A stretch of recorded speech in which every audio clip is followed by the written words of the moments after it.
ការលុយពីការហើយនឹងលុយឧបត្ថម្ភសម្រាប់ការចូលនិវត្តន៍នោះវាដូចគ្នាឬក៏អត់ថាតើយើងអាចទទួលបានលុយពីការផងហើយនឹងលុយ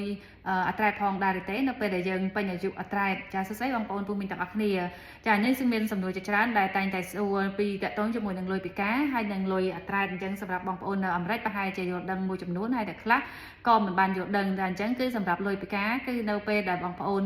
ចាធ្វើការបានគ្រប់ចំនួនហើយធ្លាក់ខ្លួនឈឺធ្វើការឡើងកើតគឺបងប្អូនមានសិទ្ធិដាក់ពាក្យសុំលុយពីការចាអញ្ចឹងគឺវាមានដំណាក់កាលគ្នាខ្ញុំមិននិយាយលម្អិតនៅក្នុងព័ត៌មាននេះទេបើបងប្អូនចង់ដឹងនិងបងប្អូនដាក់នៅក្នុង comment ខាងក្រោមទៅខ្ញុំនឹងធ្វើវីដេអូបន្ថែមចាអញ្ចឹងសម្រាប់នៅពេលដែលអ្នកបានធ្វើការគ្រប់គ្រាន់ហើយដាក់ពាក្យបានលុយពីការហើយគឺបងប្អូនអាចទទួលលុយពីការតាមរយៈ credit ដែលបងប្អូនធ្វើការទទួលបានក្នុងមួយខែប្រហែលគេនឹងធ្វើការវិតម្លៃតាមនោះចាអញ្ចឹងគឺបងប្អូននឹងទទួលបានចារហូតតតែថ្ងៃណាមួយបងប្អូនដល់អាយុអត្រែតចាអញ្ចឹងតើយើងអាចទទួលបានលុយពីការផងនិងលុយអត្រែតផងដែរទេចាអញ្ចឹងបងប្អូនមួយចំនួនគិតថាលុយពីរហ្នឹងវាខុសគ្នាតែមុនដំបូងគឺវាខុសគ្នាមែនគឺលុយពីការគឺសម្រាប់តែយើងពីការប៉ុន្តែតើតែយើងមានការងារគ្រប់គ្រាន់គ្រប់ credit គេទៅគេឲ្យលុយពីការយើងបើមិនអញ្ចឹងគឺយើងអត់បានទេបងប្អូន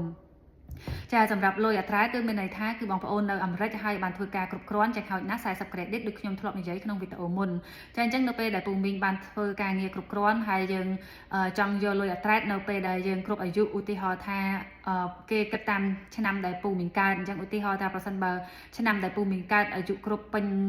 យកលុយអត្រែតហ្នឹង66ឬក៏67ឆ្នាំអញ្ចឹងនៅពេលដែលយើងចូលដល់អាយុពេញទទួលបានលុយអត្រែតនោះគឺលុយពីការរបស់បងប្អូនវានឹងប្ដូរទៅជាលុយអត្រែតវិញអញ្ចឹងគឺយើងមិនអាចទទួលបានទាំងពីរទេគឺបានតែមួយទេ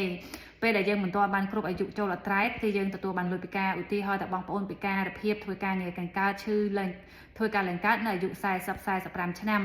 ឬក៏50គត់អញ្ចឹងគឺបងប្អូនបានទទួលលុយពីការនឹងមែនបន្ទាប់ពីគេវាតម្លៃប៉ុន្តែនៅពេលដែលពូមីងបានដល់អាយុ66ឬក៏67ឆ្នាំគឺនឹងលែងបានទទួលលុយ